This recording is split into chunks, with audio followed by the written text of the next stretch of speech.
Una denuncia se hizo conocer en los últimos días y que involucra al actual ministro de Agua y Medio Ambiente, Juan Santos Cruz, en torno a una denuncia en su contra por coimas.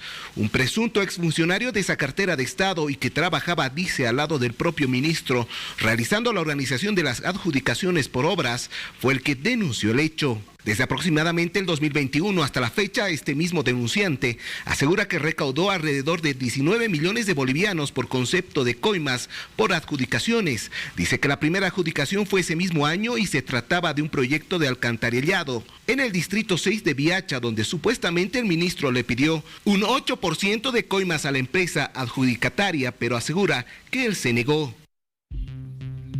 Apuntó que el ministro pidió a la empresa un adelanto para poder realizar la obra. Asegura además que el ministro se comportó desde un principio demasiado ambicioso y que le mandaba hacer cobros constantemente. Después, este supuesto testigo señaló que convenció al ministro de Agua y Medio Ambiente de solamente cobrar de entre 3 a 4% máximo de comisión a las empresas. El ministro aceptó, sin embargo, otra gente allegada a la autoridad insistió para que la figura cambie de un 8 hasta un 10% de coima.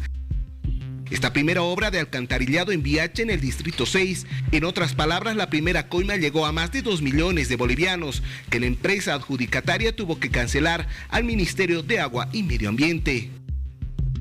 Este exfuncionario también indicó que denunció el caso ante el periodista Andrés Gómez Vela, a quien le presentó todas las evidencias sobre el caso, entre ellas cuentas bancarias, nombres de palos blancos, chats, comprobantes de transferencias bancarias.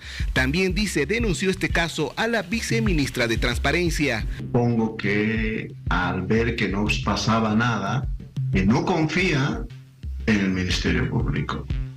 No confía en el Ministerio Público, ni en el método de la fuente reservada, ni en la fuente encubierta o el testigo encubierto. No confía. Entonces prefirió aceptar, ¿no?, después de la búsqueda, hablar con la prensa. Después de hacerse conocer esta denuncia, fue el propio ministro de Medio Ambiente, Juan Santos Cruz, que respondió y rechazó las aseveraciones en su contra. Vamos a caer en ese juego. Sabemos que el objetivo es dañar y perjudicar la gestión del quien habla, que me someto a cualquier investigación que sea presentada ante las instancias llamadas por ley. Pero no voy a entrar más en ese juego sucio de las denuncias anónimas. Recordemos que la primera comisión fue de 2.340.000 bolivianos por la obra de Viacha. La segunda obra adjudicada está en Cochabamba. Esta se dividió en 3 lotes. Cada lote costó 23 millones de bolivianos. En total dice que recaudó para el ministerio alrededor de 19 millones de bolivianos en coimas de todas las obras que negoció. ¿Cómo están? Qué caso, ¿no? Buenas noches. Sí, realmente, pues este caso de denuncias de hechos de corrupción que tienen que ser investigados por Ahora, parte de la Fiscalía ha aceptado, te cuento la denuncia, pero contra 2 funcionarios. Vamos a ver qué es lo que va a revelar en la siguiente entrevista. Ya está listo nuestro compañero César Pardo para conversar justamente con el periodista Andrés Gómez Vela. Adelante, César. Y bueno, compañeros, terrible esta denuncia que se acaba de conocer en estos últimos días, que involucra al ministro de Agua y Medio Ambiente por supuestas coimas y también de un supuesto exfuncionario quien lo denunció. Lo tengo también al periodista en realidad, Andrés Gómez, en este momento. Andrés, ¿cómo estás? Buenas noches. Tú recibiste esta denuncia, a ver, coméntanos. Hola César, ¿cómo estás? La denuncia en realidad había sido presentada previamente por un diputado del MAS y me llamó la atención porque habló de evidencias. Lo único que yo hice fue seguir la pista, buscar las evidencias, verificarlas, contrastarlas y luego ubicar a la fuente, ¿no?, relacionar los hechos, analizar los datos. Y después hice una entrevista, no una, sino que varias entrevistas con la fuente y obtuve los detalles después de contrastar los datos y obviamente ir a buscar al ministro para que pueda responder a las preguntas que había formulado.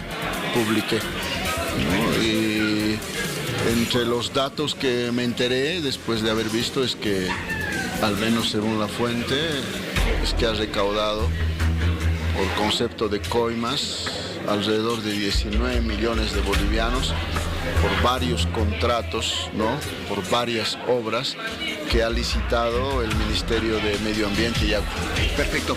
Este exfuncionario, Andrés, a ver, coméntanos, dice primeramente que las coimas eran de un 8 hasta el 10% y él había dicho que solamente se tendría que cobrar entre el 3 y 4%, ¿no? Sí, así tal y como publiqué en la nota, la fuente indica que quería tener el dinero fácil, ¿no? El ministro Juan Santos, entonces en un primer momento le dijo las comisiones tienen que ser del 8%. Y a la fuente le pareció demasiado, porque según cuenta esta persona, las comisiones suelen ser, eso es lo más preocupante, no sé si hará algo el gobierno, porque suelen ser el 3%. No solo sucede eso en el Ministerio de Medio Ambiente y Agua, en las alcaldías, ¿no? En los municipios. Entonces ahí hubo una primera diferencia según contó y al final pues el ministro aceptó que sea el 3%, ¿no? Y por eso es que la primera coima de una obra que costaba 78 millones de dólares fue de 2.3 millones de bolivianos. Diré 78 millones de bolivianos, la primera obra. Es bastante dinero, ¿no? Sí. Es bastante dinero. Bueno, se va a seguir investigando también, Andrés, y ha admitido también la Fiscalía esta denuncia. No hay un fiscal de materia que se está haciendo cargo de esta investigación, pero esperemos que en las próximas horas o próximos días ya exista esta autoridad. Te agradezco mucho, Andrés, por también informarnos esto para toda la gente que nos está escuchando a esta hora de la noche. Gracias, César. Gracias, compañeros. Con este informe retorno hasta Estudios Centrales. Gracias, César. Y reitero, la Fiscalía ha aceptado la denuncia contra 2 funcionarios del Ministerio